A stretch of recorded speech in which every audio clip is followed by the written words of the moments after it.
Three young black men from underserved communities dream of becoming doctors. How they achieve that dream is the basis of their new book, Pulse of Perseverance. Please welcome Dr. Pierre Johnson, Dr. Madhere, and Dr. Joseph Semien, Jr. Uh-oh, you hear the audience. They're like, all right. Y'all like looking at three black doctors? I guess they do. You guys have such a fascinating story, and I want to first start off with you guys telling us your own personal stories, because they're all different, but you guys end up together, and we'll get to that in a second. We'll start with you, Dr. Pierre, because you're from Chicago. South side of Chicago, born and raised. And, you know, my story, just humble beginnings. You know, I came up with a dysfunctional home, a lot of drugs, a lot of abuse, and, you know, kid from the south side of Chicago. But I knew I wanted something better for myself. I had a dream of becoming a physician early because I was challenged. You know, instead of being a professional athlete, plan B was, well, become a doctor. Like, saw the Cosby Show, saw, you know, being a doctor was that. And as I got older, you know, my curiosity just sparked. It just intrigued, and more and more and more and more and more I wanted to do this. And by the time I got to college, the fire and desire was just all there. And when I met them, it was just, you know, we all had just the same burning desire, but we just didn't know how hard that road was going to be, you know, once we got together. Now, what kind of doctor are you? Board certified obstetrician gynecologist. OBGYN. You know what? Y'all a mess. Because all the ladies like, ooh, I want you to be my OBGYN. Look. Yes, Okay, Dr. Max. I love that. I have a Max. So Dr. Max, maybe I'll call my Max Dr. Max one day. Tell us about your upbringing. I was born in Brooklyn, New York, raised in Washington, D.C. And I'm the product of two immigrant parents who moved to this country really young. They divorced, and in the process of trying to rebuild their lives, I was raised in areas that weren't necessarily the best. My father, when I was younger, we eventually moved to Washington, D.C. And in Washington, D.C. at the time, basically I was surrounded by black excellence. And the exposure of being exposed to black excellence, I think, catapulted me to a whole nother level. Once I made the decision that I was going to become a physician, my decision was to go to Xavier University of Louisiana. And at Xavier University of Louisiana, I struggled initially. I struggled because I didn't necessarily think I was smart anymore. I was around people who were more prepared than I was. Wow. And it was at that time when I was at a state of depression. And during that period, I saw this gentleman. This gentleman was to my right over here. And every day, once we opened up to each other and we saw the similarities in our backgrounds, we said that we were going to hold each other accountable and make sure we exceed expectations. And did the same thing with this gentleman over here. We did the same thing with this gentleman over here, and ever since then, we've been pushing each other to just strive for the most that life will bring to us. Right, and what kind of doctor are you? I'm a board certified cardiac anesthesiologist. Okay, anesthesiologist. And Dr. Joe, another similar story about your friends and how you were brought up? Yes, I'm from New Orleans, Louisiana. So my background was, you know, I had my mom and my father. That was always with me, but my exposure led me to different things. And as time went, my exposure led me to start seeing people in a different light in reference to drugs. So as time went, I became curious. So that curiosity led me into the streets. So I started selling drugs. And things went to a different turn. Even though in the back of my mind, I always wanted to do better, I just didn't know how. And in 1996, October 13th, my cousin was murdered. And when he was murdered, that basically put a different light on me. And I knew that at that point I needed to make a change. But I just didn't know how. So I found myself, even before that, going into the military to try to change my surroundings, but that wasn't enough. And when I went to Xavier University, I started struggling just like my brothers did. And I knew I wanted to be a physician, but it was hard for me. And then at one day, I was in the library and I was just grinding, putting all my work and effort in, and I met these brothers. And when I met them, I knew right then and there that nothing was gonna stop us.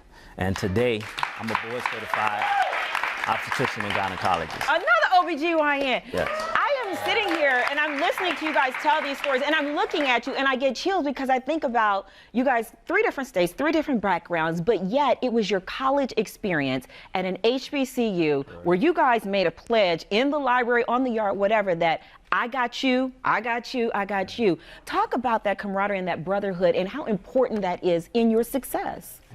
Yeah. I mean, it was vital. I mean, we were asked today, actually earlier, by a kid that we were mentoring, and he asked, would we be successful if we hadn't found each other? And I had to be honest with him and said no, because, you know, the most important thing is to have a strong network. And we all were at a clinical depression. We all had started to face failure for the first time. You know, I didn't even know what a periodic table was going into college, and that's I didn't know.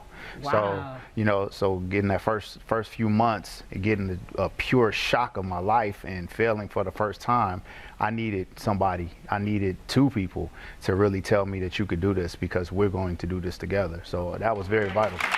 And you guys and your story led to this book, Pulse of Perseverance, and it is 3 Black doctors on their journey to success. What do you want folks to get from the book? Because I believe now that you guys really want young Black kids coming up to look at you and go, this is possible. Yeah.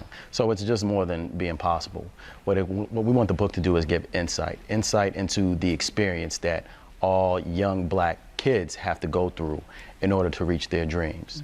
And sometimes that journey, people, you know, we live in a society where a lot of people are unaware. You get caught up in whatever's going on in your personal experience, and you never look across the aisle or across the table to really understand exactly what the kids are going through. A lot of times we make it seem like if somebody's life doesn't turn the way that we expect, we automatically assume, no, that's on them. No, there was a series of circumstances that actually happened along that particular way. And for us, in that book, what that book tells is, it tells of every critical juncture that happened during our lives where God placed his hand on us. Right. There were certain periods we go out and we always tell people that, people think that, oh, well, you guys succeeded. You guys are these brilliant individuals. You guys are exceptions. Well, no, we are just like everybody in your family. We're your nephew, we're your son, we're your cousin, we're your brother. We are normal, regular human beings. Right. And that story talks about some of those critical junctures where things may have went left. Right, and you guys worked hard. And the thing is, a lot of times, kids in our community, they look at the entertainers, they look at the rappers, they look at the celebrities, and that's what they idolize. That's what they think what success is. But Dr. Joe, you want them to look at you guys and say, hey, no, this is what you want to do. That's very important to us, because what we want to do is kick off the blinders that the young youth have on themselves of being an entertainer as successful. The only way of being successful, or some form of athlete is the only way to be successful. But there's more out there. Not necessarily you have to be a doctor, but we want to say there's different professions out there for our youth.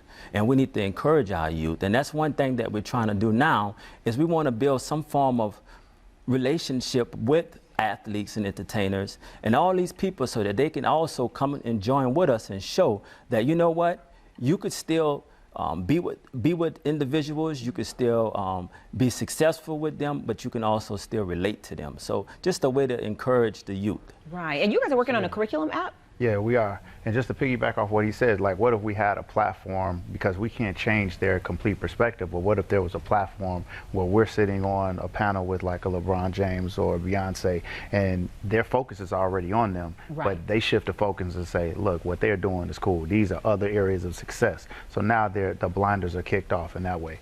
And as far as the app is concerned, we don't want to just talk about it. We don't want to just say, oh yeah, this is inspirational and you can do it. We want to actually give tangible examples of what you need to do. What do you teach your 8th grade kid coming from this underrepresented community? What he needs to have going into high school? Test scores, absolutely, ACT, SAT. absolutely, preparation and everything else. You know, what to tell that, you know, that middle-aged white professor that has a room full of underrepresented youth, how they, you know, teach or implement the tools of success. And that's what we want, and that's what the app is going to have, not only just the tools that they need, but also to pairing them with mentors to be able to get to that level, and to have them be able to reach out to us and to people like us, so that we can actually have our hand upon in their success. Right. You're talking a lot about success right now. What is the formula for success that you guys used? So, number one, the biggest thing at the most basic rudimentary level is the exposure.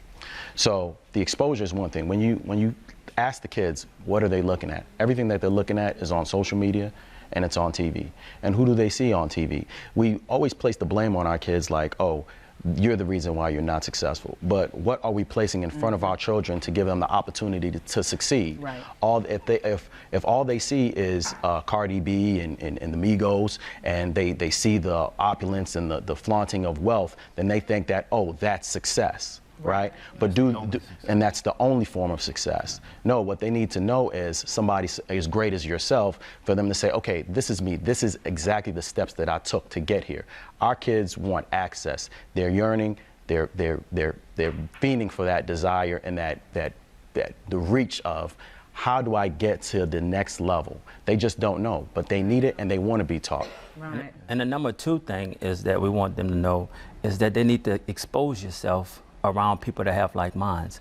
One of the reasons why I came into having struggles early in my life is because of my exposure. So what we're trying to say is that one thing that we came about is we found the bond with each other and said, you know what, he's doing something positive, so that's the person I want to be around. Right. Greatness bring greatness. That's right. Doctors, thank you so much for being here. And to find out more about the book and these great doctors, visit thepulseof p3.com.